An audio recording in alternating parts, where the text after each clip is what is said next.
that she goes. Polly, who loves most everyone that she knows. Polly, I know the crème de crème, and they all agree. Unanimously, she's the one you want to top of the evening. Whose name can open anyone's door. Polly, Who else can offer this and much more? Polly, No matter what they say, I'll always stay this way. Polly's the only one that's me. when all is said and done, who else is so much fun? Polly's the only one that's me. That's me. That's me.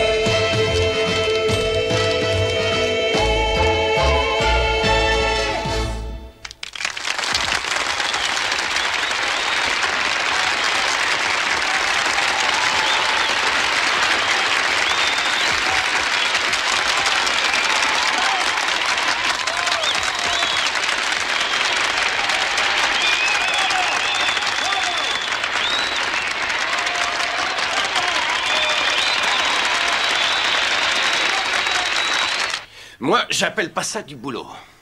Non, franchement, c'est à mourir d'ennui. Au deuxième acte, il manquait plus que le curé pour administrer l'extrême onction. Oh, voyons, Tony, on a fait un triomphe, enfin, reconnais-le, 5 rappels, enfin, tu te rends compte? C'est quelque chose, ça, non? Cette bande de nazes applaudirait de la même façon si on leur jouait Babar au Far West. Seulement, tu sais ce qu'elle va dire de nous, la critique new-yorkaise, hein? Elle dira qu'on a joué le spectacle le plus gnangnan de Broadway. Déjà même plus à la mode dans les années 30. Ça vous est peut-être égal à vous, mais à moi, non. Je tiens à ma réputation. Mel... Le final merdique du premier acte, c'est toujours un fiasco total. La musique est ringarde, les paroles sont à pleurer, le concept est préhistorique. Je te l'ai déjà dit des centaines de fois au moins, je veux une chanson en béton. Alors au lieu de dire « Ok Tony, tu l'auras, écris-moi cette putain de chanson !» Je la veux pour demain matin, 10h. Sinon j'appelle Sondheim ou quelqu'un d'autre. N'importe qui. Nous sommes bien d'accord? Ok, Tony, tu l'auras. Et pour une fois, essaie de nous écrire autre chose que ta soupe habituelle. Est-ce que par hasard quelqu'un pourrait me dire pourquoi 6, je les ai comptés, 1, 2, 3, 4, 5, 6. Il y a 6 des prostituées qui font leur entrée en scène en retard dans le numéro de la descente de police. Kate, ta chorégraphie, c'est n'importe quoi. C'est trop dur de demander à tes greluches d'entrer en scène au signal convenu et pas n'importe quand. Tony, tu sais combien de temps elles ont pour changer de costume? C'est pas leur faute. L'interphone. Je te demande pardon. L'interphone est tombé en panne et il a fallu que je cours dans les loges pour les prévenir. Et qui est responsable du matériel et de son entretien, notamment de l'interphone? Ah, j'étais en train de m'occuper des lumières. Non, et- écoute, Johnny, je t'ai posé une question.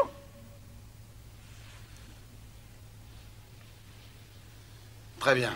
Ok, c'est ma responsabilité. C'est toi aussi, normalement, qui devais t'assurer qu'à la répétition de jeudi, on aurait un pianiste. Tu te souviens de ça? Oui. T'es vraiment un bon à rien. Là, tu vas trop loin. Si tu fais pas un peu mieux ton boulot, je te promets que je te trouverai une place de laveur de chiottes dans un cabaret de 3e zone. T'as pas le droit de me parler comme ça. Je vais me gêner. De toute façon, t'es trop crétin pour te défendre. Ah ouais? Tony, mais arrête, nom de Dieu! Non, ça suffit, maintenant. Arrête! Bon Dieu! Arrêtez, oui! Ok, t'es viré, Whitcomb. Tony! Tu ne travailleras plus jamais dans aucun show à Broadway. T'entends? Plus jamais. Oh, ça va, Tony, calme-toi. Johnny est le meilleur régisseur qu'on puisse trouver, tu le sais. Il s'est un peu énervé, c'est tout. Alors maintenant, vous vous calmez et on reparle de tout ça tranquillement, ok? C'est moi qui dirige le show, et si ça vous plaît pas, eh bien trouvez un autre metteur en scène. Sincèrement, je suis désolé, je te jure. C'est rien. Espèce d'ordure. Toi, tu mériterais qu'on te fasse la peau. Qui ça, toi? Ouais, pourquoi pas.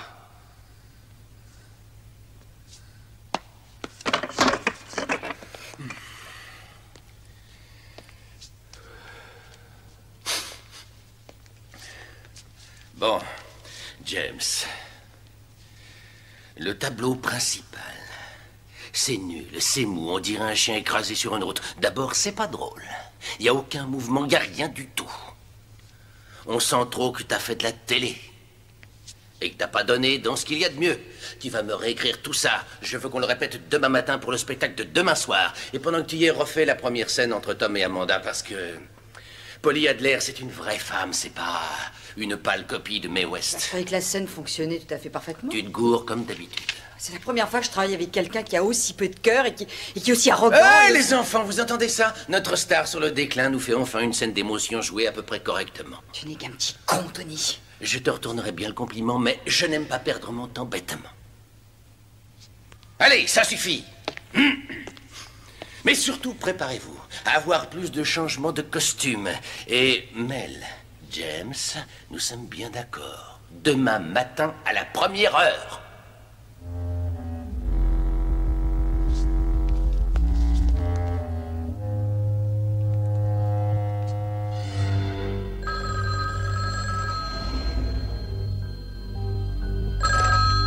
Ouais. Qu'est-ce que tu veux encore? Il est 2h30 du matin, nom de Dieu. Que je vienne au théâtre maintenant, mais enfin, tu débloques ou quoi? Comment? T'as appelé les flics? Non, c'est vrai, t'as raison. Tant qu'elle n'a rien, il vaut mieux ne rien dire. Bon, j'arrive. Coupé, il faut que je retourne au théâtre. Amanda vient d'essayer de se tuer. Sur scène. Tout à fait dans le style de cette vieille peau, ce genre de truc. Je risque de m'absenter un petit bout de temps, alors tire-toi. C'était vachement bien, cocotte. Il faudra qu'on remette ça.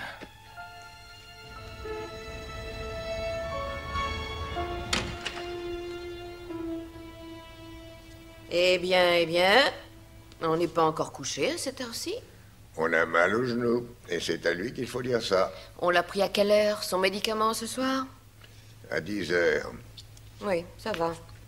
Mais quoi qu'il en soit, on va prendre une autre petite pilule maintenant. Il faut aussi que vous sachiez que si jamais on vous vole cette montre, nous, on n'est pas responsables. Cette montre, eh bien, on me l'a offerte pour Noël, et ce qu'il faut que vous sachiez, c'est qu'on est assez grand pour être responsable de ses propres affaires.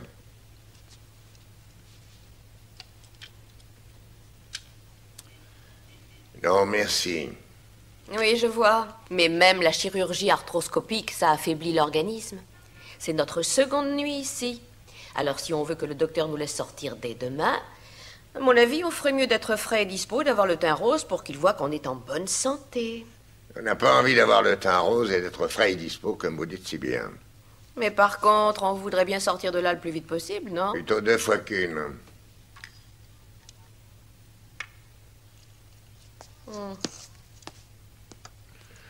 Bon, maintenant, on va se mettre au lit. Non, vous d'abord. Allez, au lit immédiatement. Ce serait-il qu'on serait pas assez grand pour faire ça tout seul?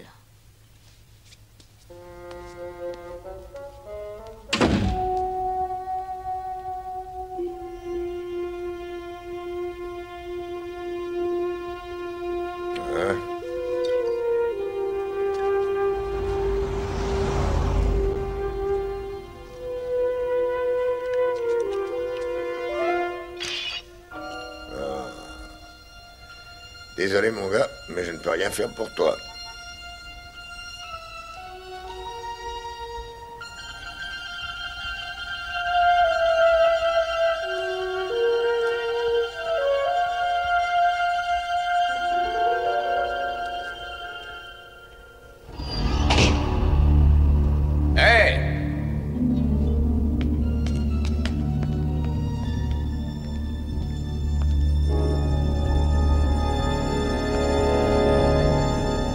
Alors merde, y a quelqu'un?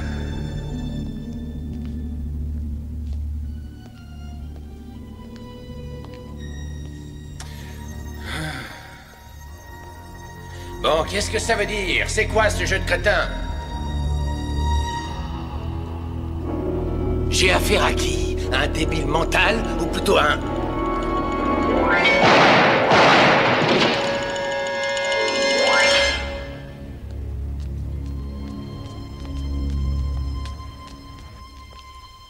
Bien dormi? Bon, Oh, à ce que je vois, on est d'excellente humeur ce matin. fais-moi plaisir, veux-tu? Arrête de dire on en parlant de moi. Le docteur est venu pour te dire que tu pouvais sortir ce matin? Pas encore. J'ose espérer qu'il va te faire sortir aujourd'hui, sinon j'ai bien peur qu'on soit... Johnny Whitcomb, le régisseur de la comédie musicale Polly, a été arrêté ce matin pour le meurtre du metteur en scène Tony Franken. Whitcomb aurait publiquement menacé Franken quelques heures avant le meurtre qui a été commis au Royal Theatre à 2h30 ce matin. Les habitants d'un immeuble voisin du théâtre ont entendu les coups de feu mais n'ont rien dit à la police. Reportage dans le journal de 13h. Qu'est-ce qui se passe, Perry? Tu le connaissais, ce Franken? Non, mais je sais que ce type est innocent. Et comment le sais-tu? Je le sais parce que je l'ai vu, ce fameux Whitcomb. À l'heure du crime, il était là, dehors, sous ma fenêtre. Est-ce que tu en es sûr? J'ai même jeté un coup d'œil à ma montre pendant qu'il était en bas. De toute façon, le théâtre où Franken a été assassiné se trouve au moins 2 ou 3 kilomètres. Et qu'est-ce que tu comptes faire? Aucune idée. Il sera sûrement déféré ce matin. Eh bien, dès que le médecin t'aura autorisé à sortir, tu iras au tribunal pour disculper ce garçon. Mais malheureusement pas aussi simple. Dis-leur exactement ce que tu viens de me dire. Si jamais je fais ça, je deviendrai la risée de tous les procureurs. Ça m'étonnerait. Va me chercher mes vêtements, s'il te plaît. Je vais en ville avec toi. C'est ça. Comme ça, tu verras comment on peut facilement se ridiculiser devant tout le barreau de la ville. Donc, monsieur Mason, vous prétendez avoir vu l'accusé sur un banc du parc à 2h27 du matin, c'est bien ça? Oui, j'ai regardé ma montre. Mais vous étiez dans votre chambre à l'hôpital. Vous pourriez me dire à quelle distance? Environ 20 mètres. Oh, il faisait quand même sombre, c'était le milieu de la nuit. Et malgré tout, vous êtes sûr que c'est lui que vous avez vu à la lumière du réverbère? Oui, sans le moindre doute. Vous vous rappelez la façon dont il était vêtu? Il était habillé exactement de la même façon qu'aujourd'hui. Il portait en plus un imperméable et un chapeau. Il me semble que vous étiez à l'hôpital pour subir une intervention du genou. Oui, une arthroscopie. Monsieur Mason, est-ce qu'on vous a administré un quelconque sédatif ou un calmant pour la douleur avant de vous endormir? Oui. Ce qui laisse à supposer que vous avez absorbé 40 mg d'oxylodène, c'est bien ça? C'est-à-dire que j'ai d'abord absorbé 20 mg à 10 Répondez-moi heures. seulement par oui ou par non. Avez-vous absorbé une dose de 40 mg d'oxylodène? Oui. Monsieur Mason, reconnaissez-vous avoir affirmé que par une nuit sans lune, de la fenêtre de la chambre que vous occupiez à l'hôpital, et après avoir absorbé une dose de calmant suffisante pour mettre n'importe qui dans un état proche du coma, vous seriez capable de reconnaître l'accusé, un homme dont vous n'aviez jamais vu le visage auparavant, et de certifier que c'est celui que vous avez vu dans le parc en pleine nuit? Oui, c'est effectivement l'homme que j'ai vu. Ce sera tout, merci. La défense n'a rien à ajouter. Je vous remercie. Selon le témoignage que nous venons d'entendre, l'accusé devra donc comparaître devant le tribunal supérieur le 15 mars à 8h30 du matin. Le montant de la caution s'élèvera à la somme de 250 000 $. Donc, après avoir quitté le théâtre, je me suis acheté une bouteille de whisky et j'ai erré dans les rues. J'ai dû marcher à peu près 2 heures.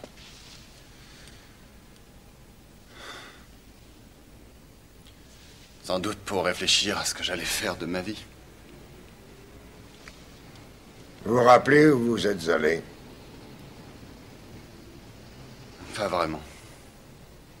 Je ne m'étais jamais promené dans cette ville. Mais je me rappelle être allé dans ce parc. Et avoir bu ma bouteille. Heureusement que j'y suis allé, sinon vous ne m'auriez pas vu. J'ai bien peur que ça ne nous soit pas très utile. Quoi qu'il en soit, après ça, je suis rentré à l'hôtel. Il était à peu près 3 heures. Je me suis acheté une autre bouteille et je me suis pris une énorme cuite. Je ne me rappelle de rien jusqu'à ce que la police frappe à la porte vers 7h30 ce matin. Et trouve l'arme dans votre chambre. Monsieur Mason, je vous jure que je ne l'avais jamais vu. C'est un drame vraiment affreux. Et je sais à quel point vous êtes tous bouleversés. Néanmoins, je tiens toujours à ce que la première à New York ait lieu le 30 du mois prochain. Ce matin, j'ai téléphoné à Garvin Austin. Il arrive directement de New York aujourd'hui pour remplacer Tony. Presque tout le monde ici le connaît et partage la confiance que j'ai en lui. Il verra le show ce soir et on fera une répétition demain matin à 10h pour lui. Un show de toute première qualité. Même si Tony nous manque tous, le spectacle tel qu'il l'aurait voulu doit et va continuer. Maintenant, Mel et James vont vous montrer les nouvelles partitions, ok?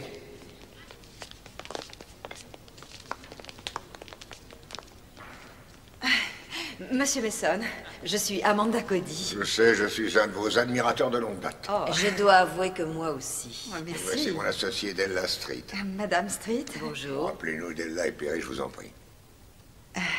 Perry, je tiens beaucoup à ce que vous preniez la défense de Johnny.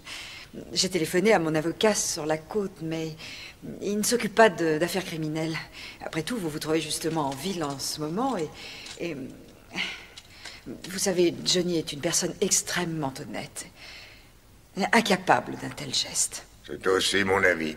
Et justement, je le défends déjà. Ah, c'est vraiment merveilleux. Enfin, je veux dire, Johnny en sera sûrement très heureux. Monsieur Mason, je m'appelle Blaine Counter. Je suis le producteur du spectacle. Que puis-je faire pour vous? Je suis l'avocat de Johnny Whitcomb, mon associé Della Street. Bonjour. C'est moi qui me porte caution pour Johnny. Ah. Bon, je vous retrouve tout à l'heure. Mais je l'espère bien. Tu m'excuseras, mais je dois passer quelques coups de fil. Essaie aussi de joindre Ken Malensky, il faut que je le voie. Bon, d'accord. Monsieur Counter, est-ce que vous avez une idée sur ce que Franken pouvait fabriquer au théâtre à 2h30 du matin? Non, aucune. Mais j'ai renvoyé le gardien qui aurait normalement dû être en service toute la nuit. Son prénom et Parker, ce crétin, a quitté son poste à minuit pour aller voir sa petite amie. Où est-ce que vous l'aviez trouvé? Dans un bureau de placement, je ne connais même pas son nom de famille. Est-ce que vous connaissez l'adresse de ce bureau? Oui, bien sûr. J'ai cru vous entendre dire que le spectacle devait continuer. Oui, je l'ai dit, c'est vrai, mais ce n'est pas parce que la tradition du spectacle le veut ainsi, c'est parce que c'est mon propre argent que j'ai investi dedans. J'avais une extraordinaire confiance en Polly, et je l'ai toujours. Même sans Tony Franken. Nous avons toujours Amanda Cody, ça, c'est une garantie. Effectivement, c'est vrai. Elle est merveilleuse, même hier soir. Hier soir? Comment ça, hier soir? Eh bien, j'ai cru deviner qu'hier, elle était relativement bouleversée par un coup de fil de la côte, mais sur scène, elle a été éblouissante. Voyez-vous, j'ai observé les gens de la troupe. Et j'ai cru remarquer que la mort de Tony Franken n'a pas l'air de leur faire beaucoup de peine. Tony était un metteur en scène vraiment remarquable, mais un être humain méprisable. Pourquoi l'avez-vous engagé? Eh bien, parce que c'est le meilleur metteur en scène que j'ai pu trouver et que j'avais un investissement très important à protéger, comme Amanda, entre autres. Monsieur Carter, où étiez-vous à l'heure où on a commis le meurtre? J'étais dans ma chambre d'hôtel. Pourquoi? Excusez-moi. Tiens, voilà la liste. J'ai essayé de joindre Ken, mais je suis tombé sur son répondeur. Monsieur Carter, est-ce que vous me permettez de m'adresser à votre compagnie un petit moment? Bien sûr. Bon, les enfants, écoutez-moi une seconde. Je vous présente Monsieur Perry Mason. C'est l'avocat de Johnny et il aimerait vous parler. Merci. Je voudrais tout d'abord vous dire que j'ai de bonnes raisons pour croire que Johnny Whitcomb n'a pas tué Tony Franken la nuit dernière. Mais le prouver ne sera, à mon avis, pas chose facile. J'ai entendu dire que la société qui dirige ce théâtre a donné une sorte de réception en votre honneur hier soir. Réception à laquelle une partie d'entre vous n'a pas daigné assister. Monsieur Malsinger et sa femme, Leslie, Monsieur James Walton, Monsieur Blaine Counter, Mademoiselle Kate Ferrard et Amanda Cody, tous les autres sont, semble-t-il, restés à la réception jusqu'à la fin. C'est-à-dire 3h du matin, est-ce exact? Qu'est-ce que cela veut dire? Eh bien que tous ceux qui sont allés à cette réception peuvent prouver qu'ils y sont restés jusqu'au bout. Cela leur fournit un parfait alibi. Ceux qui n'étaient pas à la réception sont suspects dans l'affaire du meurtre de Tony Franken. Ils seront suspects jusqu'à ce qu'on ait découvert lequel d'entre vous l'a tué.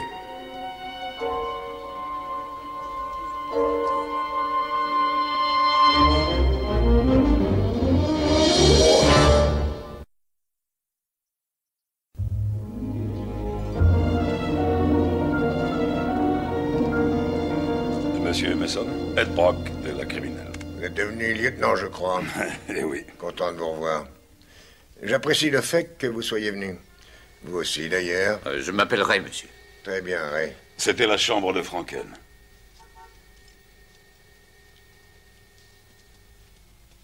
On a déjà enlevé tous les indices. Ouais. Vous avez pris des photos?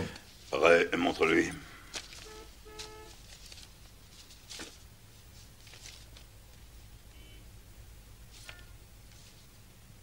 D'après ces photos, on dirait que M. Franken a eu de la visite le soir du meurtre. Des empreintes? L'attente, on a été obligé de les renvoyer à Washington.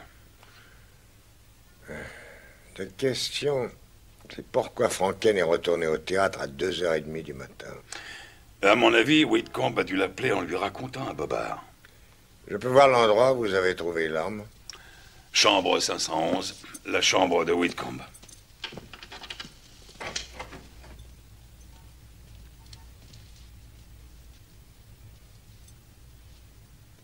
Le revolver a été trouvé là, dans le réfrigérateur. Il était caché derrière ces bouteilles. Et le corps, qu'est-ce qu'il l'a trouvé? Les gens chargés du nettoyage au théâtre, vers 7 heures du matin. Qu'est-ce qui vous a parlé du fait que Whitcomb ait menacé Franken? Le producteur du show, Blank Hunter, on l'a appelé pour lui demander de venir identifier le corps. Il nous a tout raconté. Attirer Franken jusqu'au théâtre, ça devait être plutôt compliqué, puisque Franken avait sa chambre juste là, et que celle de Johnny était là, à côté. Mais un coup de feu aurait risqué de réveiller l'hôtel tout entier. Et étant donné que Franken avait la chambre voisine, Johnny a probablement entendu qu'il n'était pas seul. Et ce fameux visiteur sera un témoin très précieux. N'est-ce pas, lieutenant? Monsieur Mason, une mademoiselle Street a téléphoné. Elle vous a laissé un message pour vous dire où joindre un certain Malaski, quelque chose comme ça. Malensky, merci, Ray.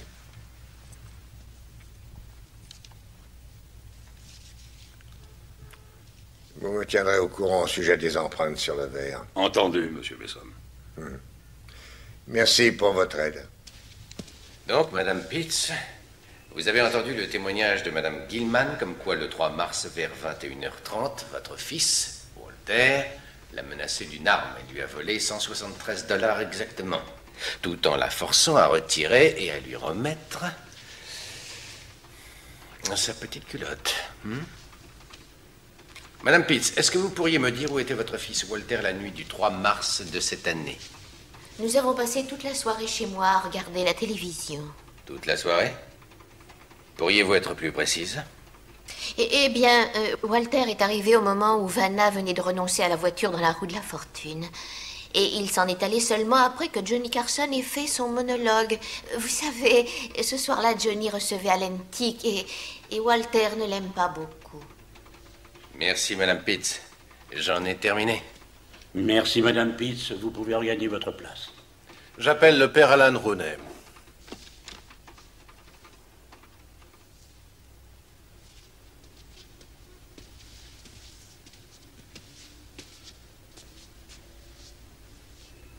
Jurez-vous de dire la vérité, toute la vérité, rien que la vérité. Levez la main droite et dites « je le jure ». Je le jure. Présentez-vous, s'il vous plaît. Monsieur le père Alan Rooney. Père Rooney, où étiez-vous le soir du 3 mars? À l'église Saint-Sébastien. C'est là que je suis généralement tous les jeudis soirs. Je tirais les numéros. Et qu'est-ce que vous entendez par là? Nous jouons au bingo tous les jeudis soirs. Pour venir en aide aux sans-abri. Est-ce que Madame Pitts était là ce soir-là? Oui, elle était là. Elle a même gagné 25 $ au dernier jeu. Un peu avant 10 heures du soir. J'en ai terminé. M'excusez, Vera? Ce n'est pas votre faute, mon père. Dieu me pardonne. Ce n'est qu'un petit vaurien. Tu es un pervers, Walter. Tu as toujours été un pervers. Tu voles des sous-vêtements féminins et tu m'obliges à mentir sous le serment de Dieu. J'espère bien qu'on t'enfermera au moins 100 ans. Objection. Quelque chose à ajouter, monsieur Malensky?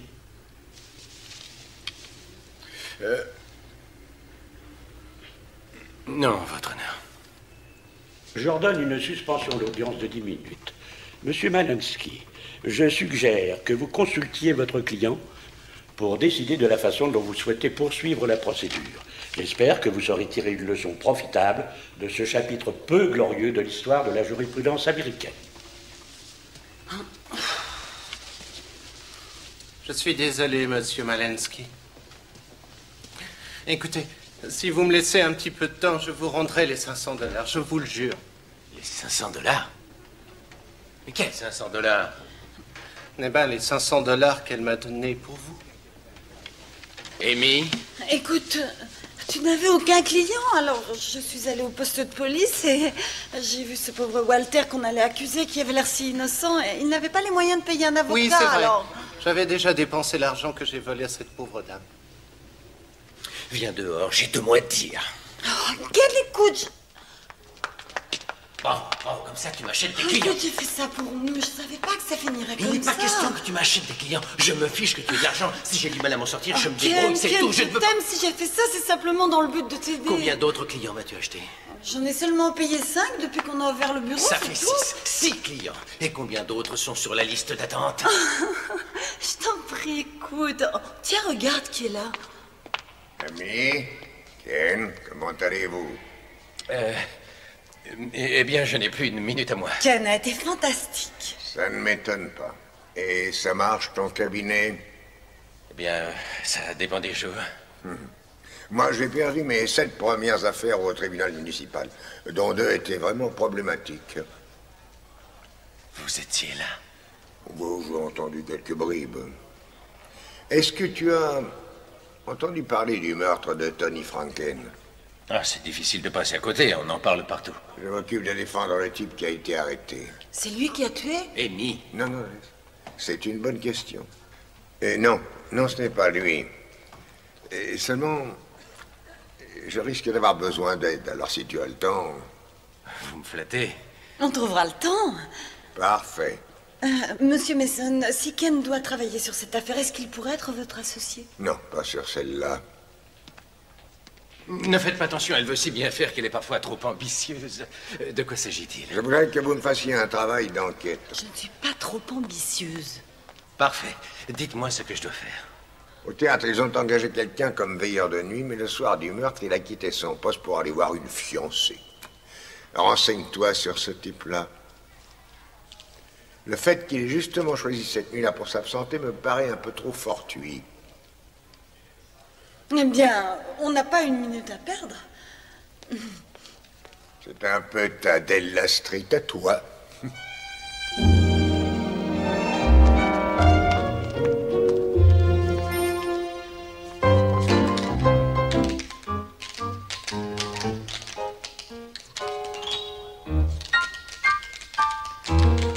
Il n'y a pas grand-chose qu'on sache déjà. Elles sont tous plus ou moins connues du public.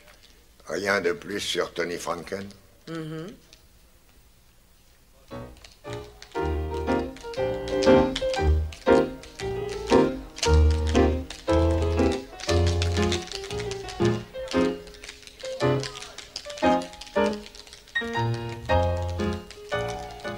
Tony et Kate Ferrar avaient une aventure depuis que le spectacle a démarré. Ah bon? Tony était ce qu'on appelle un coureur de jupons, marié puis divorcé 3 fois. Il ne semblait avoir aucune attirance particulière pour les femmes mariées. Il est à noter qu'une jeune comédienne s'est suicidée après avoir été quittée par lui. Jusqu'à ce spectacle, il n'avait rien fait pendant un peu plus de 3 ans. Apparemment, les producteurs devaient tous se méfier de lui.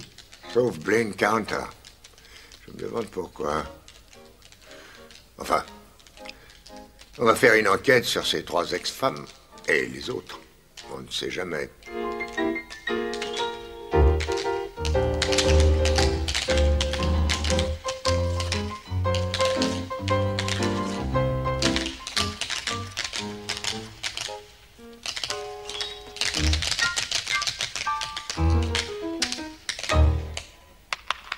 Bravo les filles, c'est excellent, merci. Bon ok, on fait une pause là. Amanda, on prend 10 minutes. Ensuite, Gavin voudrait mettre ça au point. T'as entendu? Comme vous voyez, je n'ai que 10 minutes. Est-ce que ça vous suffira? On verra bien. Bon, bah alors, venez dans ma loge. Je peux vous confier ceci? Ah oui, je vous en prie. Merci beaucoup.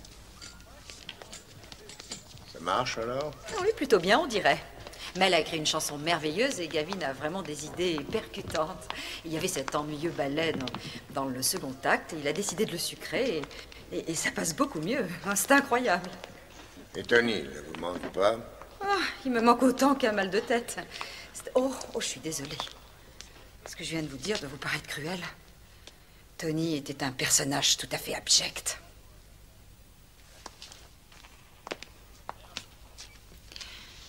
Quand vous avez dit que nous étions suspects, vous étiez vraiment sincère?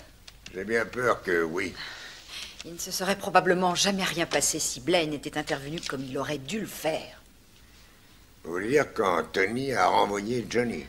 Blaine laissait Tony faire tout ce qu'il voulait, sans même lever le petit doigt. Je trouve ça pourtant étrange. Il paraît qu'une fois, il a renvoyé un chorégraphe qui aurait levé la main sur une de ses danseuses. Eh bien, c'est que Blaine a changé depuis ce jour-là. J'ai entendu dire qu'il vous a même proposé le mariage, c'est vrai? Ah oui? Oh, je ne savais pas que ma vie privée était si populaire. Oui, c'est exact. En réalité, sa femme est morte il y a plusieurs années. Et depuis, il pensait ne plus jamais se remarier. Jusqu'au jour où il m'a rencontrée. Bien sûr, c'est très flatteur. Mais j'ai dû refuser, malgré tout. Je me voyais difficilement épouser un homme avec aussi peu de poigne. Désolé d'avoir à vous poser cette question. Mais où étiez-vous la nuit où Tony a été assassiné? Oh mon Dieu. Vous pensez vraiment que j'aurais été capable de le tuer? Pourquoi est-ce que j'aurais fait ça? Oh. Peut-être parce que vous saviez que Tony Franken avait prévu de vous remplacer dans le spectacle. On m'a dit que vous avez reçu un coup de fil de la côte qui vous a troublé. Della a téléphoné à votre impresario. Il semblait assez triste d'avoir été envoyé. Je peux vous dire aussi qu'il était très bavard. Mon ex-impresario a toujours eu la langue extrêmement bien pendue. Il a probablement dû vous dire que moi et Tony, on ne s'entendait pas très bien. En fait, personne ne s'entendait avec lui. Mais croyez-le bien, je ne l'ai pas tué. Et je sais que Johnny est innocent aussi. Je vois que vous avez l'air sûr de vous. Il y a parfois des choses dont on est sûr instinctivement. J'ai l'impression que le fait d'être remplacé serait quelque chose de très douloureux pour vous. Ce serait une véritable catastrophe, oui. Vous m'avez dit que vous étiez un de mes admirateurs. Seulement, je parie qu'il y a bien longtemps que vous ne m'avez vu sur un écran. Vous savez, cette profession est difficile. Même pour les vieux artistes de mon âge, elle est sans pitié. En vous regardant, je me dis que vous les portez merveilleusement toutes ces années. Oh, merci. Bon, écoutez, je ne veux pas vous mettre dehors, mais on va bientôt avoir besoin de moi sur scène. Appelez-moi de ces jours, je suis persuadée qu'on passera une folle soirée. Écoutez, la politique de cette agence est de respecter la vie privée de ses clients, je vous l'ai dit. Ce n'est pas sa feuille d'impôt que je veux. C'est son nom. Parker comment? J'ai beaucoup de travail, je n'ai pas le temps de discuter avec vous. Très bien. Ceci est très confidentiel. Mais je vais vous donner la véritable raison de ma visite.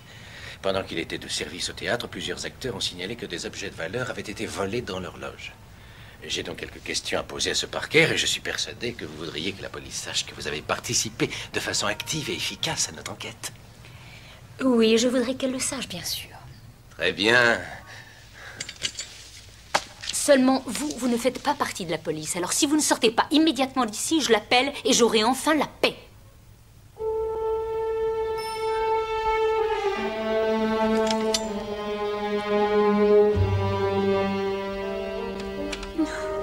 C'est vrai. Allez, viens. Allez, au revoir. Ken, attends-moi! Très content. Monsieur Mason me demande un tout petit truc et je le rate. Il s'appelle Parker Newton. Il a été viré de la police pour acte de violence. Il habite 552 Morgan Street, appartement 4B. Quoi? La petite secrétaire est tout à fait charmante. C'est le bulletin d'inscription de Newton.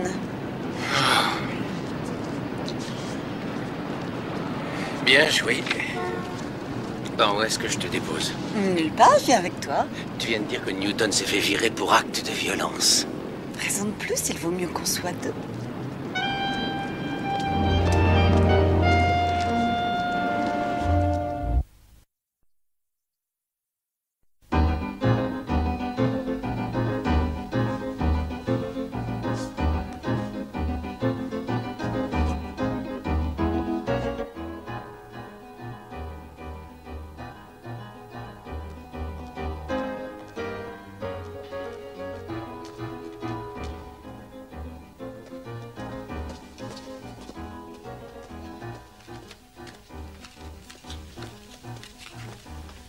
Je crois que le show commence à prendre forme. Le moral des troupes est remonté. Gavin a même remis une chanson que Tony avait sucrée. Le seul véritable moment de vulnérabilité d'un mandat très fort, très intense. Je vais aller droit au but, monsieur Walton. On m'a dit que vous vous êtes rendu dans la chambre de Tony au moment où on a arrêté Johnny Whitcomb. Oui, je venais livrer mon script corrigé. Je n'avais pas dormi de la nuit. Et qu'est-ce que j'apprends? Qu'on avait tué Tony. Et que Whitcomb était accusé. Vous parlez d'un choc. On m'a dit aussi que Tony était plutôt dur avec vous, au sujet de votre travail. Bon, monsieur Mason, je viens de la télévision, moi, là-bas tout le monde vous dit sans arrêt qu'il faut tout le temps faire mieux. Oui, c'est pas drôle, mais on finit par s'y habituer. Il voulait qu'on mette son nom sur l'affiche comme co-auteur du spectacle, ça ne vous faisait rien? Si, mais maintenant c'est râpé pour lui. Ça, c'est le moins qu'on puisse dire. Hé, attention, hein? Qu'est-ce que vous voulez insinuer? Écoutez, monsieur Mason, si jamais Tony avait fait quelque chose dans ce goût-là, c'est à mes avocats qu'il aurait eu à faire. Ça vous aurait peut-être créé de grosses difficultés pour écrire d'autres pièces à Broadway. Excusez-moi, le lieutenant Brock a téléphoné pour toi. Plus tard, monsieur Mason. À plus tard, monsieur Walton.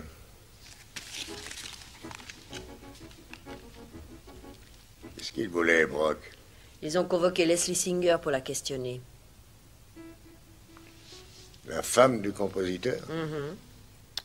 Washington a finalement réussi à identifier les empreintes sur le verre de Tony. Ce sont les siennes.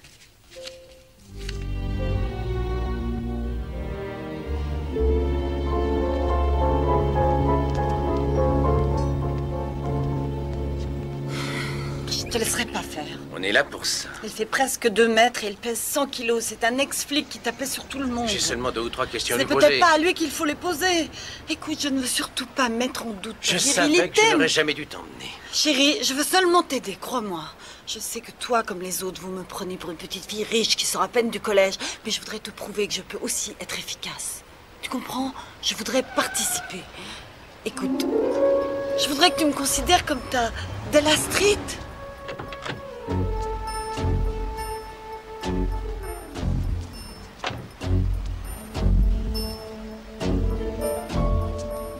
Oh oui, c'est bien lui. Jolie bagnole. Dis donc, on dirait que ça fait plutôt bien le métier de vigile. Attends-moi là. Ken! N'oublie pas qu'il est violent! Compris!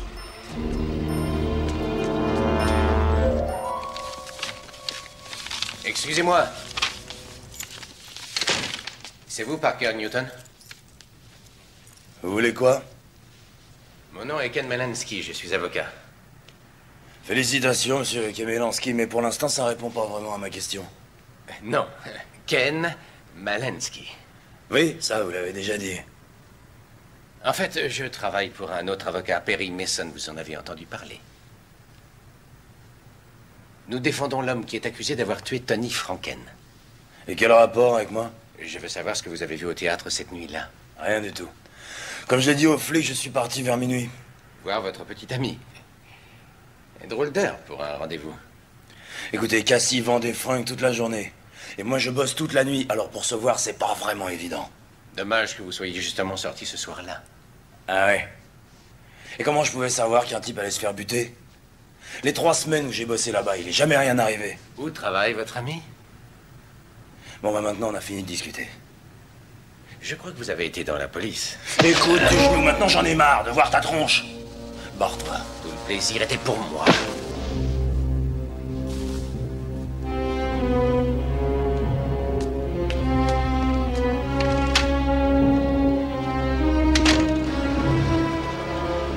C'est une ordure, ce mec. Je voudrais discuter avec sa copine. Elle travaille dans un magasin de vêtements. Molly? Qu'est-ce que c'est? Le magasin? C'est plus cher que je ne pensais. J'ai trouvé ça sur la banquette arrière de Newton. Et ça m'étonnerait qu'ils aient sa taille. Super. Dis-moi où puis-je te déposer? Je te l'ai déjà dit, tu ne me déposes nulle part. Que ça te plaise ou non, c'est clair. Della Street, tu te rappelles? Della Street. Tu ne tapes même pas à la machine. Monsieur Mason, ça fait déjà 3/4 d'heure qu'il est là-dedans. Elle va bientôt sortir, monsieur Singer. Non, Mel, je préfère. Mais j'imagine que vous voudriez savoir où j'étais quand Tony a été assassiné. En effet. Eh bien, je travaillais sur la nouvelle chanson que voulait Tony. N'ayant pas de piano dans ma chambre, j'étais obligé de travailler en bas, au bar de l'hôtel. Une partie du personnel a sûrement dû me voir, ou au moins m'entendre. Mais vous n'avez pas été contrarié que Tony vous ait obligé à réécrire une nouvelle chanson? Non. C'est mon 7e spectacle à Broadway. J'ai probablement dû écrire 2 ou 3 chansons pour une seule qu'on allait utiliser. C'est pour ça qu'on fait des auditions. Votre dernier show, c'était en 1969. Oui. Disons qu'on m'a mis sur la touche pendant une 20aine d'années. Jusqu'à ce qu'un jour, au lieu de bruit, on ait eu besoin de véritable musique. Oh, toute ma vie, j'ai eu l'impression d'être sur la touche. Et un beau jour, j'ai rencontré Leslie. Mel.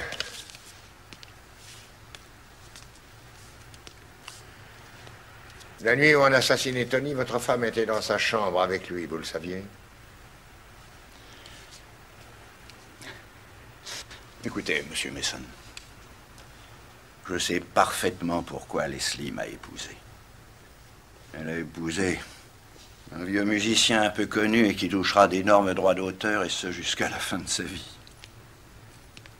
Et moi, je l'ai épousée parce que je l'aimais. De toute ma vie, je n'ai jamais aimé personne aussi fort. Même pas ma première femme, Dieu ait son âme. Oui, oh, je sais qu'elle m'a trompé. J'étais au courant de son aventure avec Tony. Mais je ne lui poserai pas de questions là-dessus, jamais. Voyez-vous, si je fais ça, j'aurais trop peur de la perdre. Je trouve que vous êtes quelqu'un d'assez étrange.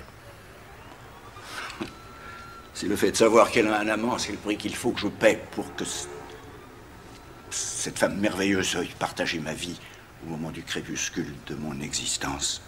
Je suis prêt à payer. Bon, c'est vrai, ça peut paraître insensé ce que je dis, mais c'est comme ça, c'est tout. Peu d'hommes accepteraient de vivre comme ça. Comment?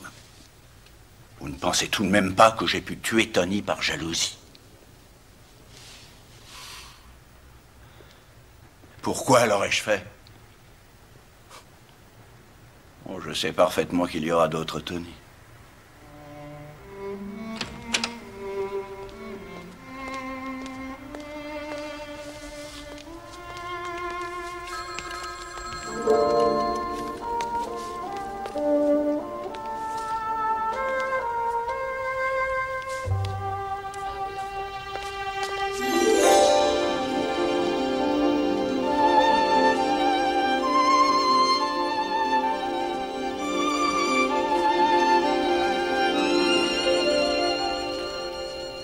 Presque trop gentil pour le croire.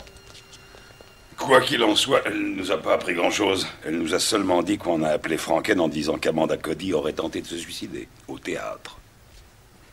Et qu'il y est allé. Mais elle ignore si c'était un homme ou une femme. C'est léger pour disculper votre client, monsieur Mason. Je le crains. Quand il est arrivé chez moi, il était environ minuit 20. Et comme il a déjà dû vous le dire, on a passé la nuit tous les deux. Vous êtes sûr de l'heure? Oh, pas vraiment sûr. Il pouvait être minuit 25. C'était dans ces eaux-là, en tout cas. Pardon. Ça ira, je vous remercie.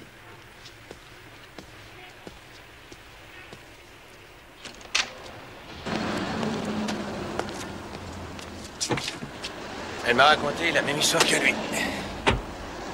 Mais elle avait pas l'air tranquille. Tu crois qu'elle ment? Ken, regarde. Il cherche une vendeuse. Tu rigoles ou quoi? Tu ne veux pas la réussir, cette enquête? Bien sûr que si, mais je ne veux pas que tu prennes de risques. Travailler là-dedans, ça représente aucun risque. Puis y aller comme client, là, d'accord? Amy, tu n'as jamais travaillé de ta vie, enfin! Amy! Je paie le salaire minimum plus 5% de commission. Vous avez une demi-heure pour déjeuner. N'utilisez pas le téléphone sauf s'il y a le feu. Pas de visite personnelle et tout retard sera retenu sur votre paie. Des questions? Non. Vous avez un peu d'expérience? Eh bien, je vais vous montrer. Valentino, collection de l'année dernière. Anne Klein. Ungaro, le fameux ensemble en soie grise. Donna Karen. Adolfo. Et encore un Valentino de cette année, quelle merveille!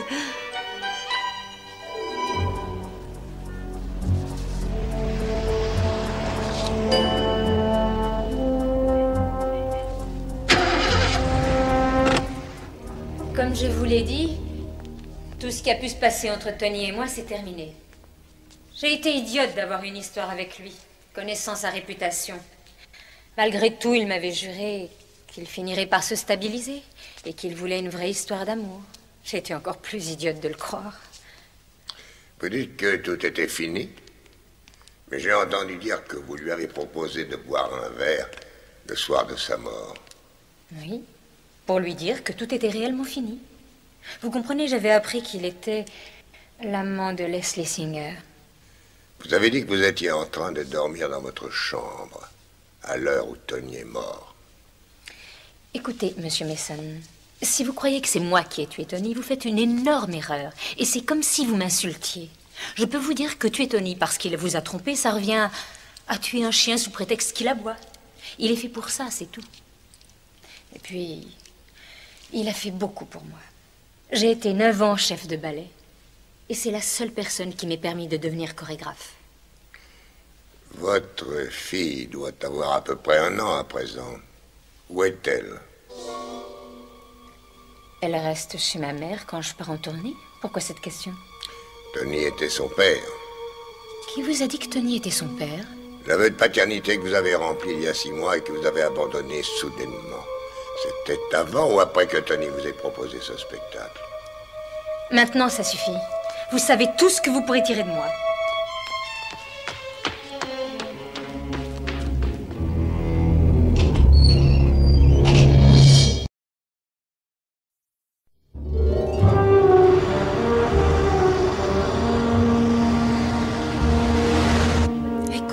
Cassie est une fille charmante, mais elle est obligée de travailler pour cette sorcière. C'est comme si on était de vieilles amies. Je lui parle de nous et elle me parle d'eux. Tu parles de nous à tout le monde? Tu voulais que j'obtienne des renseignements, non? C'est ce que j'ai fait. Elle m'a dit des tas de choses. Quoi, par exemple? Que quelquefois, elle a peur de Newton, qu'il déteste les brocolis, qu'il va dans une salle de gym tous les jours, qu'il ne cherche même pas un autre travail, alors qu'il n'arrête pas de lui parler, de l'épouser. Il cherche peut-être pas de travail, mais il s'est payé une corvette. J'aimerais voir son compte en banque. Ça doit être intéressant.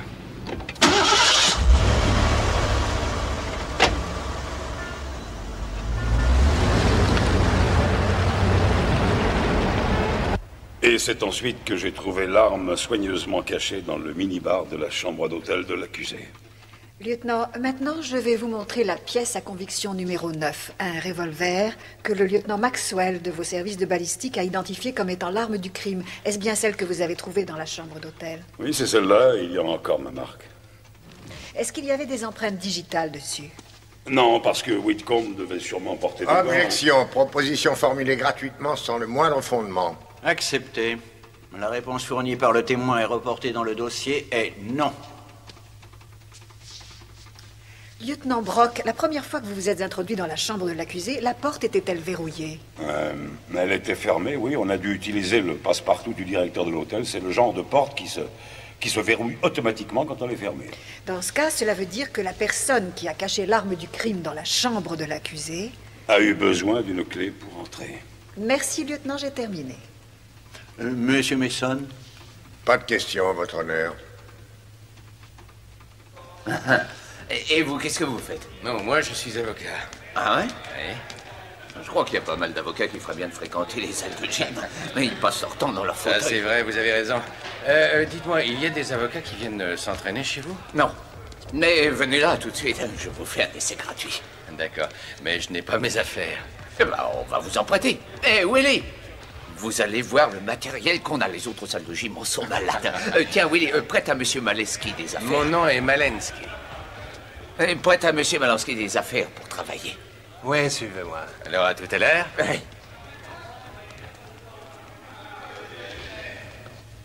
Et puis, Johnny a sauté sur Tony et ils ont commencé à se battre avant qu'on arrive à les séparer.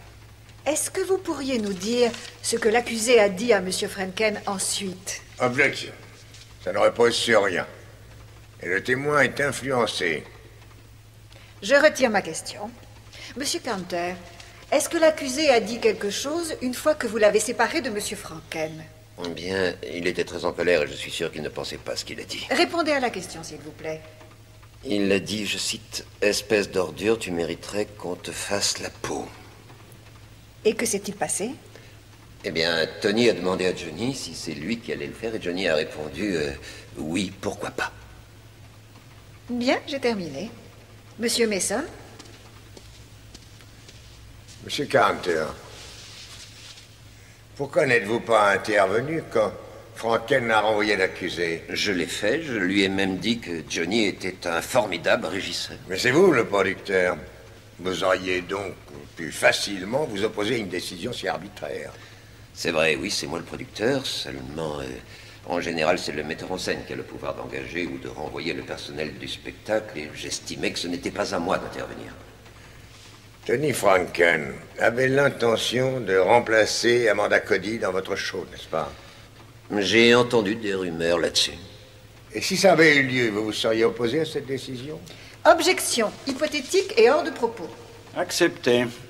Monsieur Canter, est-ce que vous pourriez nous parler de la façon dont la victime, Tony Franken, traitait habituellement le talent de création? Objection, cette question est hors de propos. Votre honneur, j'essaie seulement de découvrir les raisons qui auraient pu pousser les membres de la troupe, autres que Johnny Whitcomb, à commettre le meurtre de leur metteur en scène, Tony Franken. J'autorise le témoin à répondre à la question, mais je vous préviens, monsieur Mason, n'oubliez pas qu'il y a certaines limites que vous ne devez en aucun cas dépasser. Merci, votre honneur. Monsieur Canter, je vous écoute. Eh bien, Tony était brutal. C'était un metteur en scène formidable, seulement il était amer et il était odieux avec tous ses collaborateurs. Je n'ai plus d'autres questions à poser aux témoins. Mais je demande le droit de le rappeler si besoin est. Pas de question, votre honneur. Le témoin peut aller se rasseoir sous réserve d'être rappelé.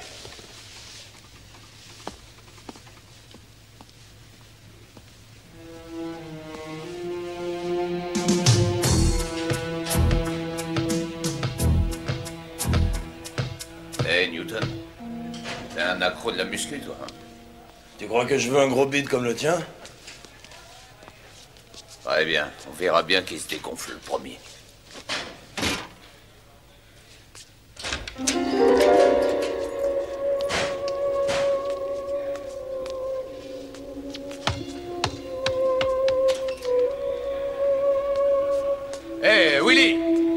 Willy!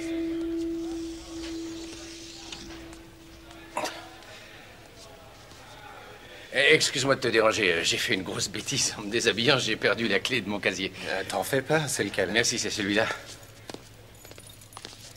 Voilà, celui-là. Ok, merci, à tout à l'heure.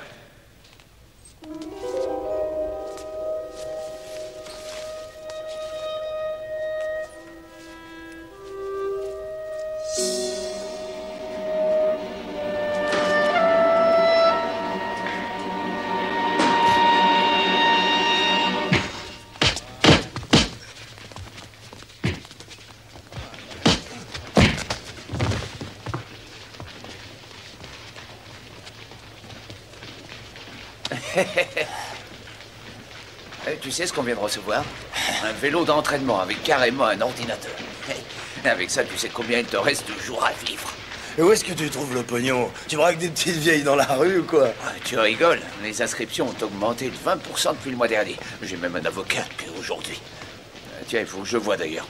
Malansky! Ah, il est déjà parti.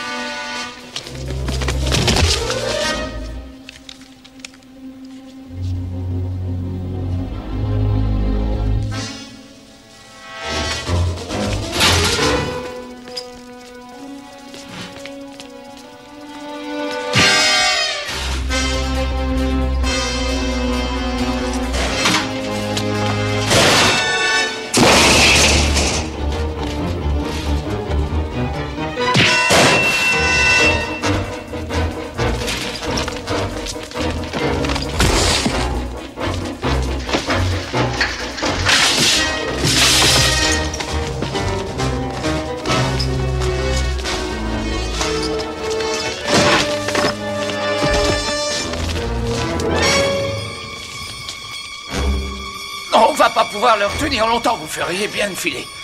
C'est bien ici, Harry, mais finalement, je sais pas si je vais m'inscrire. Toi, t'as intérêt à te cacher, parce que je vais te casser en deux!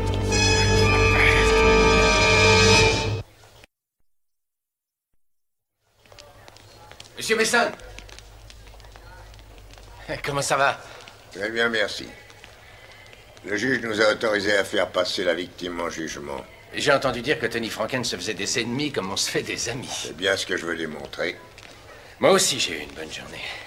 Regardez, c'est le carnet de chèques de Parker Newton, l'agent de la sécurité. Récemment, il a fait 2 dépôts de 25 000 $ chacun. Le premier a été fait après qu'on ait tué Franken. Le second dépôt date d'hier. Bien joué. C'est une paie qu'il a dû recevoir. Et on vient de tomber dessus. On tient l'assassin. Il faut qu'on en parle à Newton. De façon officielle. Tiens. Tu vas aller au bureau du greffier et tu fileras directement. Newton? Newton. Super. Tu vois, ça, c'est ce qu'on appelle l'index. Je rentre toutes mes notes et les informations que j'ai pu tirer selon le nom de l'affaire. Du moins en ce qui concerne les affaires de ces 2 dernières années. Ah, évidemment, si tu veux toutes les affaires que j'ai rentrées là-dedans, je risque d'y passer au moins 2 siècles. Tu vois, d'ici là, j'ai bien peur que les ordinateurs soient dépassés. Ils finiront par nous greffer des puces dans tout le cerveau pour remplacer les machines. Ils devront en faire autant pour soigner mon genou. Ça viendra.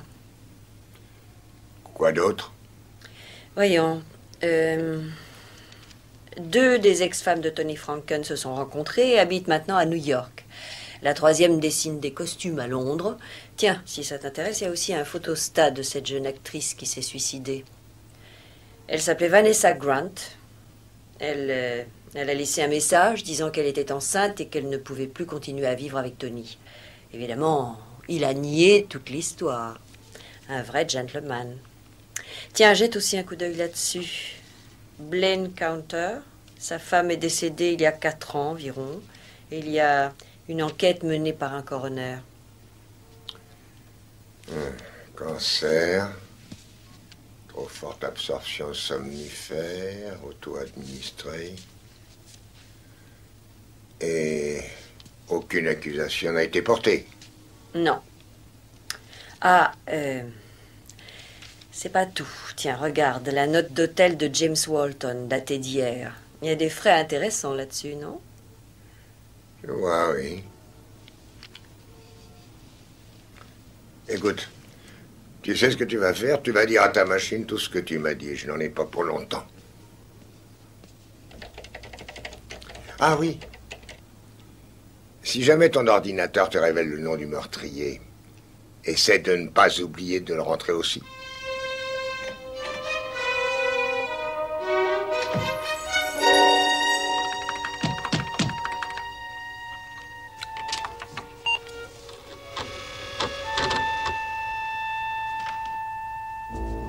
Ah, Monsieur Mason, qu'est-ce qui vous amène?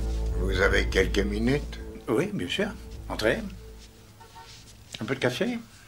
Non, merci, non. Je ne voudrais pas vous interrompre dans votre travail. Oh, je viens à peine de commencer. C'est le pilote d'une série pour la télévision. Vous ne travaillez pas sur Polly? Polly? Oh non! Depuis que j'ai réécrit ce que m'a demandé Tony, tout est dans la boîte maintenant. Dieu merci. J'ai quelque chose à vous montrer, Monsieur Walton. Une copie de ma note d'hôtel? Je me demandais pourquoi vous envoyez une douzaine de roses tous les soirs à Kate Ferrard depuis le début des répétitions. C'est pour ça que vous êtes passé? Eh bien, ces fleurs sont en fait une promesse que j'ai faite à Kate. Voyez-vous, au départ, on voulait que Kate ne soit que première danseuse. Elle voulait pas. Je lui ai promis que si elle acceptait, je lui enverrais une douzaine de roses tous les soirs. Et elle a accepté quand Tony lui a proposé d'assurer la chorégraphie. Moi, du coup, j'étais obligé de tenir ma promesse. Et est-ce que ça ne serait pas la preuve d'une relation un peu plus que professionnelle? Ah, vous m'avez eu. Un peu plus, oui. Comme on dit dans les romans, j'étais épris d'elle. Elle avait une aventure avec Tony, pourtant, non? Que vous pensez que j'ai tué Tony parce que j'étais jaloux? Monsieur Walton, il y a des gens qui tuent pour beaucoup moins que ça. Oh. Monsieur Mason, il me semble que vous faites fausse route. Tout était fini entre Tony et Kate. Au moment où il a été tué, il était l'amant de Leslie Singer. Alors le seul qui aurait pu être jaloux, c'est Mel Singer. Pas moi. Apparemment, M. Singer avait ses problèmes. Mais j'ai l'impression que vous aussi. Et je continue à vous considérer tous les deux comme suspects. Au revoir et merci, M. Walton.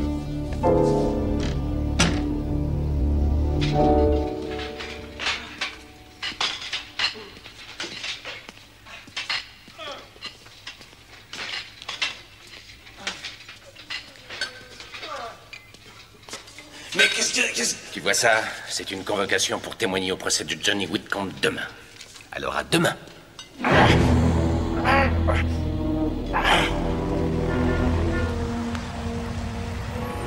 Tony était particulièrement grossier. Et tout d'un coup, Johnny s'est emporté. Mais il est clair que ses paroles ont dépassé sa pensée lorsqu'il a dit qu'il allait tuer Tony. C'est le genre de choses qu'on dit sous le coup de la colère. Tony a toujours eu le don de mettre les gens hors d'eux-mêmes. Je crois surtout qu'il aimait ça. Vous connaissiez Johnny Whitcomb? Et de ce fait, j'aimerais que vous me disiez si, selon vous, il est possible qu'il ait pu commettre avec préméditation le meurtre de Tony Franken. Johnny est parfaitement incapable de commettre un meurtre, quel qu'il soit. Merci, mademoiselle Cody. Je n'ai aucune question. Vous pouvez regagner votre place. Attendez. Écoutez, je sais que Johnny n'a pas tué Tony parce que j'étais avec lui durant toute la nuit.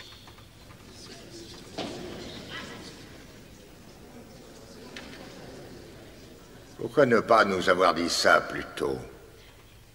Parce que j'ai menti à la police. Je leur aurais dit que je me trouvais dans ma chambre et que je dormais. En fait, je ne pensais pas que ça irait si loin. Et que faisiez-vous dans la chambre de l'accusé, mademoiselle Cody? Je me faisais du mauvais sang parce que Tony l'avait renvoyé.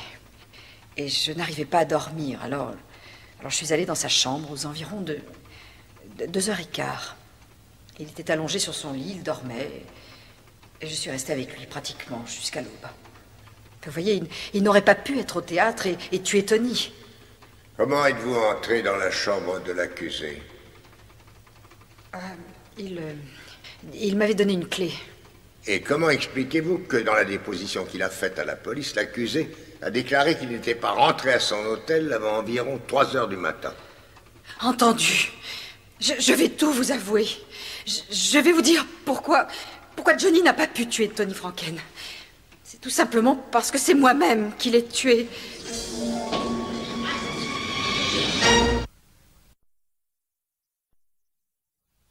Et avec quelle sorte de revolver avez-vous assassiné Tony Franken? C'est celui-là. Mademoiselle Cody, voilà, nous allons laisser ce revolver en évidence là, sur cette table. Vous allez l'observer attentivement et ensuite, vous allez nous dire de quelle sorte d'arme il s'agit au juste. Je ne sais pas, ça n'est qu'un revolver. Où voulez-vous vous procurer? Dans une armurerie à Los Angeles. Ça fait longtemps que je l'ai. Vous savez que c'est quelque chose qu'on peut vérifier. Il est possible qu'on me l'ait donné. Je ne sais plus. Il me reste une question. Seulement une. Mademoiselle Cody, est-il vrai que Johnny Whitcomb est votre fils?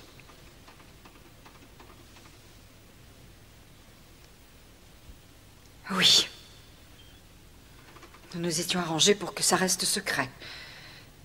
Sans doute parce que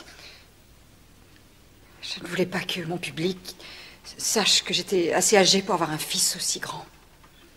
C'était stupide de ma part. Mais en revanche, ça nous permet de comprendre le comportement que vous avez eu. Je n'ai plus de questions, votre honneur.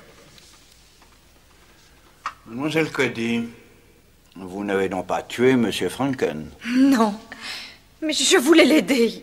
Il est innocent. Et tous ces gens sont persuadés du contraire.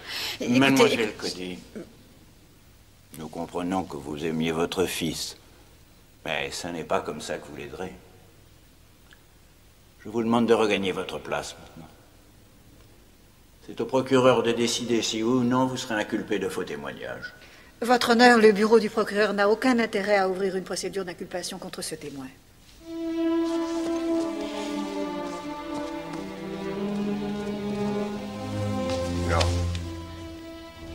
Non, mais tu te rends compte? Elle demande $1400 pour ça. Si mon copain voulait me l'acheter, faudrait qu'il bosse à mort. Et ton copain, toi, lui, il aurait les moyens de te payer ça? Oh oui, tu parles. Il faut que je débarque. Excuse-moi. Oui. Qu'est-ce qui se passe? On quitte la ville ce soir. Qu'est-ce que t'as encore fait? Rien, mais ça commence sérieusement à sentir le roussi. T'as recommencé à déconner. C'est pas le moment de discuter. Tu rentres, tu fais tes bagages et je passe te prendre à 6 heures. Mais il est même pas 5 heures. Écoute, fais ce que je te dis, ok?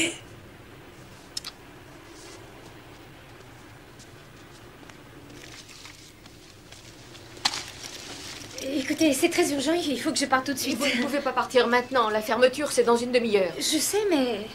Enfin, j'y peux rien, je suis désolée, c'est... Bon, à plus tard. Oh non, pas question. Vous êtes renvoyé.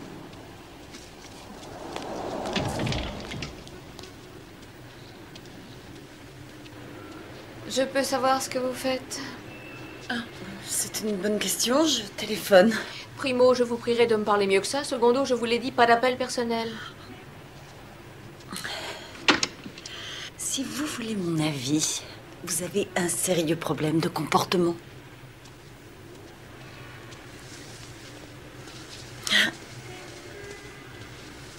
Et vous pratiquez des prix obscènes.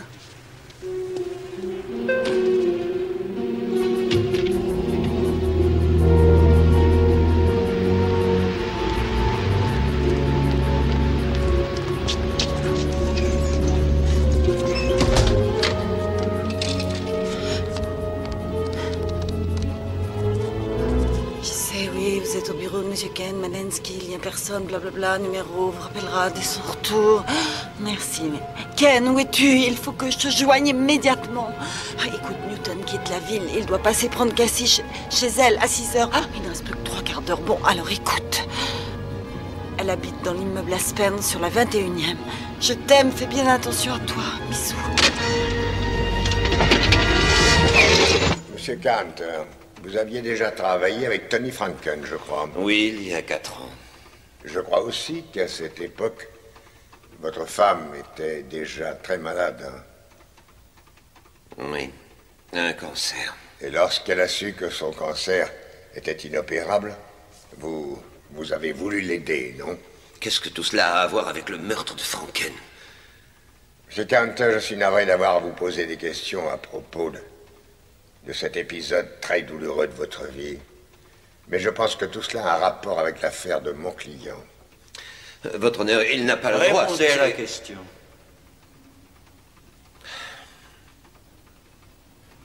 Quand ma femme a su que le cancer était inopérable, elle m'a fait promettre de l'aider, mais c'était son idée. L'aider de quelle façon, monsieur Carter? Eh bien, l'aider à abréger ses souffrances si ça devenait trop pénible pour elle. Et en fin de compte, c'est devenu vraiment trop pénible pour elle, n'est-ce pas? Oui.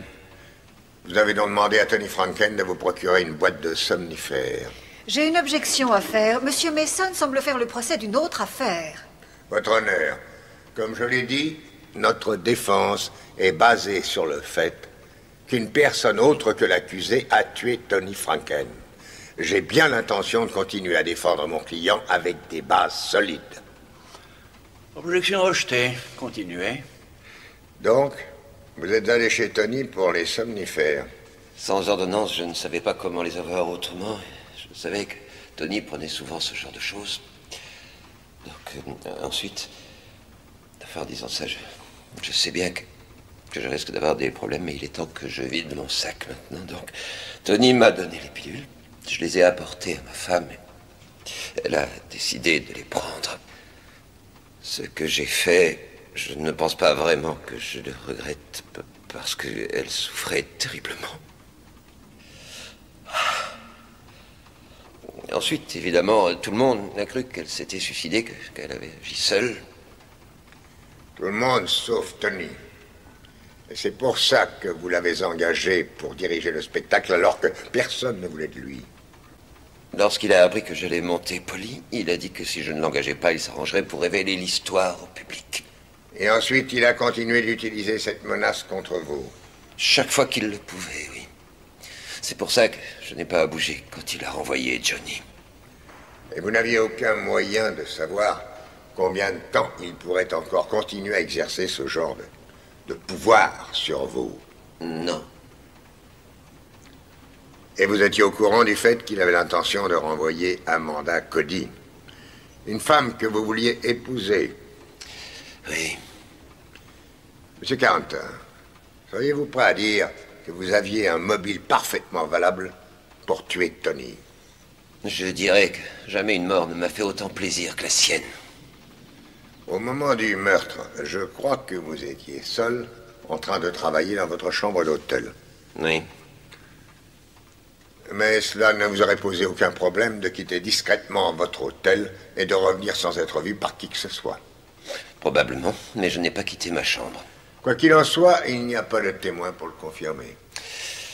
Monsieur Mason, je me souviens que vous nous avez dit que vous considériez certains d'entre nous comme des suspects. J'ai donc jugé préférable de me protéger. Un de mes actionnaires m'a appelé d'Honolulu ce soir-là. Il voulait savoir comment le spectacle marchait. La semaine dernière, je lui ai demandé de m'envoyer une copie de sa facture de téléphone. Il m'a envoyé ceci. Il apparaît dessus un appel à longue distance de M. McQueen directement dans ma chambre, précisément le soir du meurtre. Vous pouvez voir également, compte tenu du décalage horaire, que nous avons parlé de 2h15 du matin à 2h39. M. McQueen pourra vous confirmer que nous étions en conversation à cette heure-ci. Ce sera tout, votre honneur. Mademoiselle Auguste? Aucune question. Merci, Monsieur Canter. Vous pouvez regagner votre place.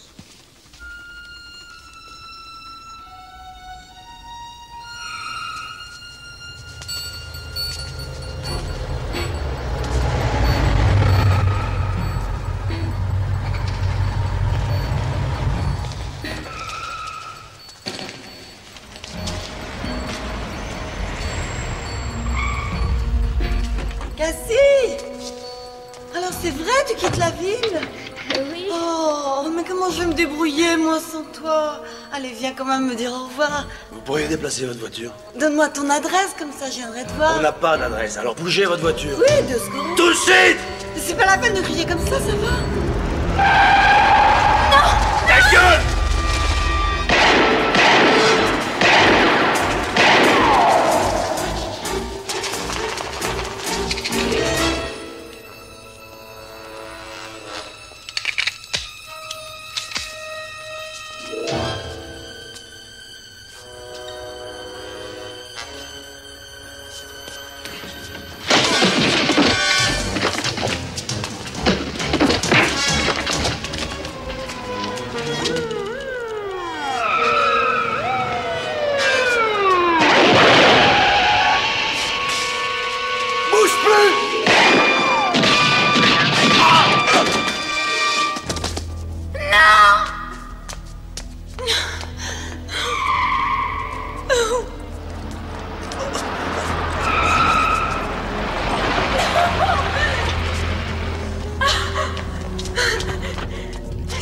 Il est encore en vie? Naya.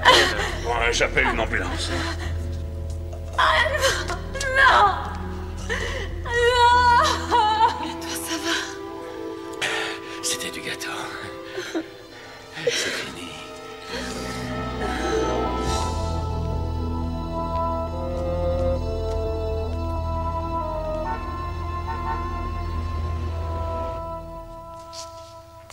Cassie, vous étiez avec Parker cette nuit-là.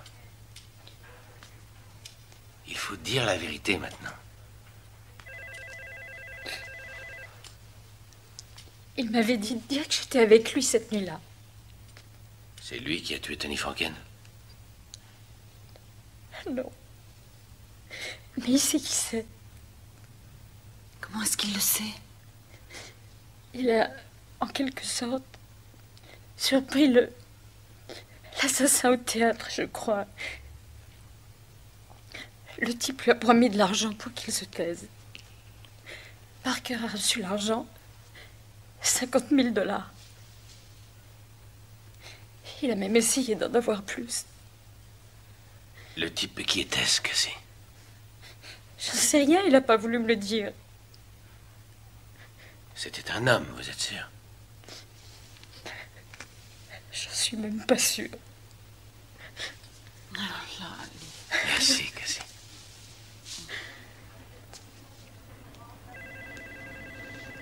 J'en ai tiré ce que j'ai pu. C'est plutôt léger. J'ose espérer que tu n'auras jamais une affaire où tu sais que ton client est innocent. Et apparemment aucun moyen pour le prouver. Que disent les médecins à propos de Newton? Qu'il est très mal en point. Sans lui, on ne peut pas faire grand-chose. Sans lui, on ne peut rien faire du tout.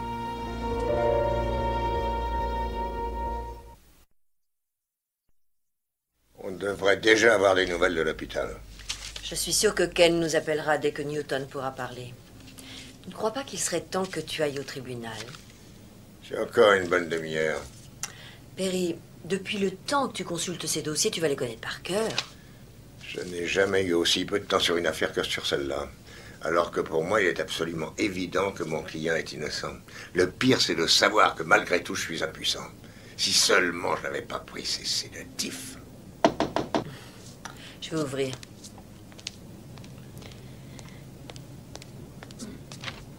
Ah, c'est vous, Ken, entrez.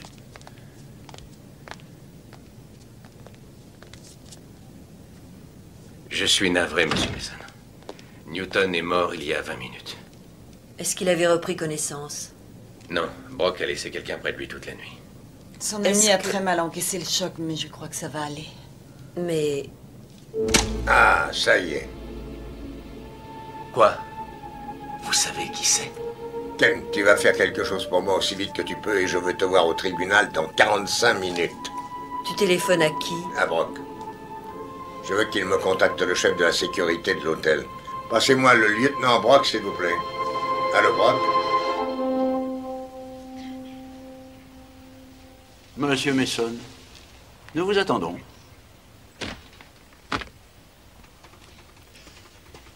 J'ai réussi à joindre le syndicat des acteurs. En fait, c'est toi qui avais raison. Il y a un problème, monsieur Mason? La défense appelle James Walton. Tu as des nouvelles de Ken? Non, pas encore.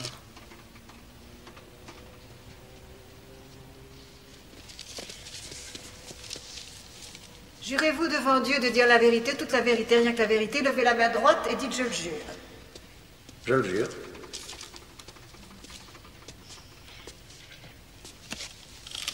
Monsieur Walton, vous êtes l'auteur de la comédie musicale Polly. Oui, oui. Comment vous entendiez-vous avec Tony Franken? Comme la plupart des gens, c'était quelqu'un qu'on avait du mal à aimer. Chez Carpenter a déclaré que Franken était souvent extrêmement dur lorsqu'il faisait des critiques au sujet de votre travail. Oui, c'est le moins qu'on puisse dire. Ça vous contrariait, n'est-ce pas? Évidemment. Et ça faisait partie de sa façon d'être. Est-ce que le fait qu'il ait exigé de co-signer le livret du spectacle faisait aussi partie de sa façon d'être? Objection, c'est hors de propos. Je suis d'accord, objection retenue. Essayez de trouver des arguments qui soient dans le contexte, monsieur Mason. Entendu. Monsieur Walton, quel est le numéro de votre chambre? La chambre 611. Je voudrais rappeler à la Cour que le lieutenant Brock a déjà déclaré que le numéro de la chambre de l'accusé est le 511. Monsieur Walton, y a-t-il un escalier de secours à l'extérieur de votre chambre? En fait, je n'en suis pas sûr, mais c'est possible. Moi, je peux vous dire qu'il y en a un. Tout comme il y en a un à l'extérieur de la chambre de mon client, tout comme il y en a un également à l'extérieur de toutes les chambres de l'hôtel dont le numéro finit par 11. Objection, hors de propos. Votre honneur, j'essaie seulement de démontrer que la chambre de monsieur Walton est située exactement au-dessus de celle de l'accusé. Et que, de ce fait, monsieur Walton pouvait facilement, grâce à cet escalier de secours, accéder à la chambre de l'accusé. C'est en effet un point intéressant. Mais que voulez-vous démontrer? Je veux démontrer que monsieur Walton aurait en fait pu emprunter cet escalier de service pendant que l'accusé n'était pas dans sa chambre. Cacher le revolver quelque part dans cette chambre et de la même façon refaire le chemin à l'envers. Objection rejetée. Monsieur Walton, avez-vous tué Tony Franken et dissimulé l'arme du crime dans la chambre de Johnny Whitcomb après le meurtre? Je n'avais jamais vu l'arme du crime jusqu'à aujourd'hui, alors c'est pas... Non, je n'ai pas tué Tony Franken. J'étais dans ma chambre toute la nuit, je réécrivais ce que Tony m'avait demandé. Monsieur Walton, d'après ce que j'ai entendu dire, à la télévision, les auteurs sont jugés sur leur vitesse de travail. Vous ne pensez pas que vous auriez pu finir votre travail plus tôt que vous nous l'avez dit, suffisamment tôt pour attirer Tony Franken au théâtre et l'assassiner? Objection, le témoin a déjà nié avoir commis le meurtre de Tony Franken. Objection retenue. Monsieur Mason, j'ai déjà fait preuve de beaucoup de patience en ce qui concerne les questions que vous posez. Je vous en remercie, votre honneur. Mais je vous demanderai soit d'interroger le témoin de façon plus rationnelle, soit d'en rester là. Je voudrais que vous m'accordiez un moment pour m'entretenir avec mon associé. Accordé. Mais je vous rappelle, monsieur Mason, que le mot « moment » a une définition bien précise. Votre associé? Oui, mon associé. Désolé pour le retard, mais le chef de la sécurité n'y a pas mis du sien. Ça ne fait rien, on va pouvoir commencer. Voilà, nous sommes prêts, votre honneur. Eh bien, allez-y.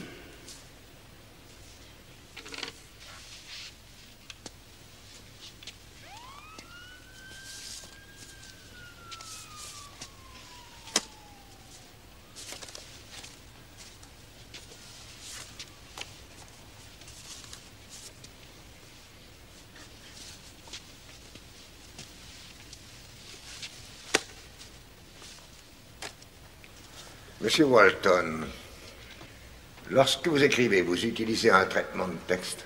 Vous le savez bien, vous m'avez vu travailler. Est-ce que le programme que vous utilisez met l'heure et la date sur chaque fichier? Je ne sais pas, c'est possible, oui. Je n'ai jamais fait attention. À mon avis, vous auriez dû. Est-ce que vous sauriez nous dire ce que c'est? Un listing de l'index de tous mes fichiers. Il y a exactement 13 fichiers selon l'index que vous vous êtes constitué. Après chaque fichier, il y a une heure et une date indiquant la dernière fois qu'on a travaillé sur ces fichiers. Est-ce vrai? C'est comme ça que ça marche.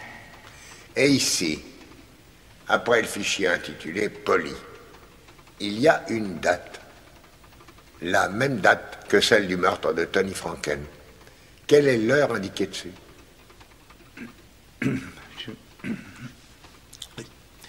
1h37 du matin. Et dites-moi, il était tôt quand vous avez arrêté de travailler. Il était suffisamment tôt pour que vous ayez le temps de vous rendre au théâtre et de tuer Tony Franken. C'est bien ça la vérité, non?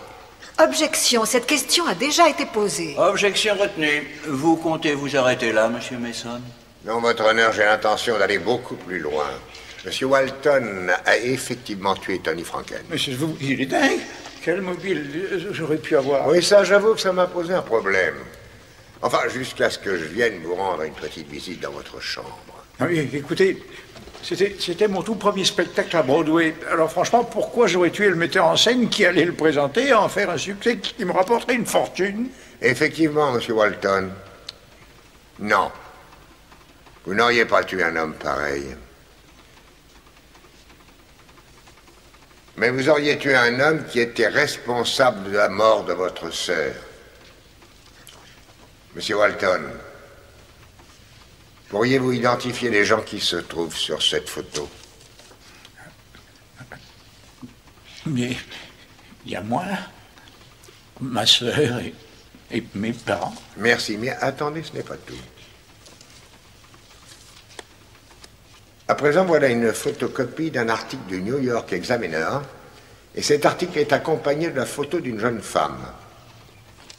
Lisez-moi le titre de cet article.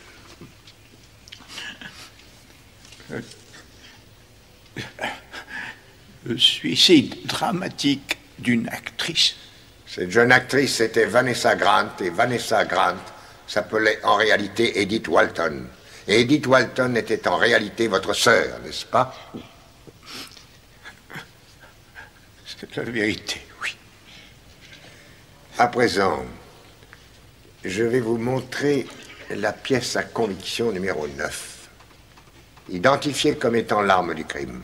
Vous la reconnaissez, n'est-ce pas? Non. Oh. Tenez, prenez-la.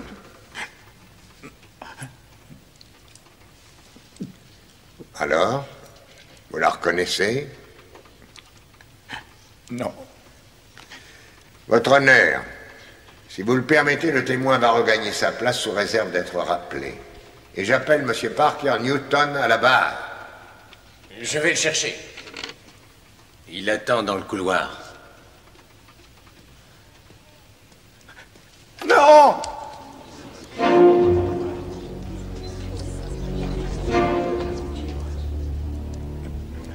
Je vous repose la question, M. Walton. Vous souvenez-vous avoir déjà vu ce revolver?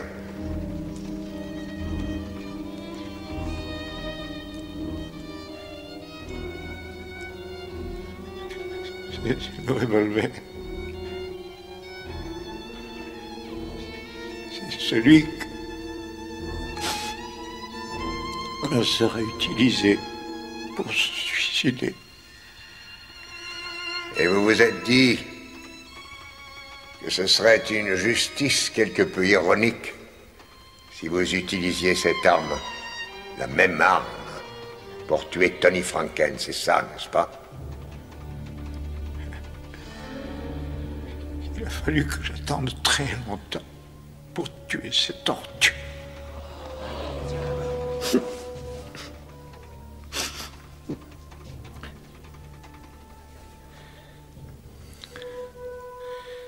Je ne regrette pas de l'avoir tué. Je regrette seulement que Johnny ait eu à souffrir de tout ça. Votre honneur, la défense se prononce pour le non-lieu en faveur de M. Whitcomb. L'État n'a rien à objecter. La requête est accordée, que l'accusé soit immédiatement remis en liberté. La Cour décide que le sieur Walton est en état d'arrestation. La séance est levée.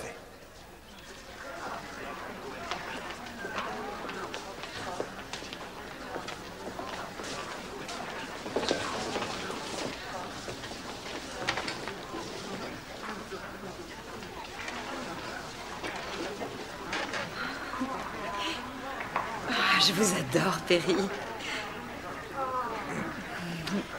Et maintenant? Oh, mais les choses ne font que commencer. On m'a proposé de tourner dans le film tiré de notre pièce. J'ai décidé d'accepter, à la condition que Johnny dirige. Mais pourquoi pas?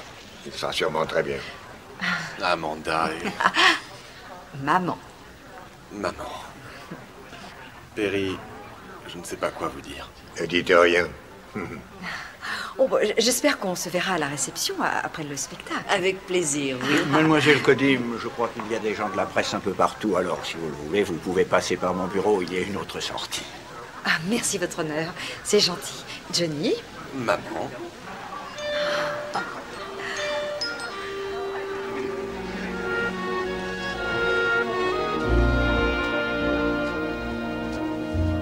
Je vous remercie de m'avoir nommé votre associé. Non. C'est moi qui te remercie. On recommencera. Tu verras, dans un avenir très proche. Et dans notre avenir à nous, on ira faire du patin à glace comme tu m'as promis. On ira.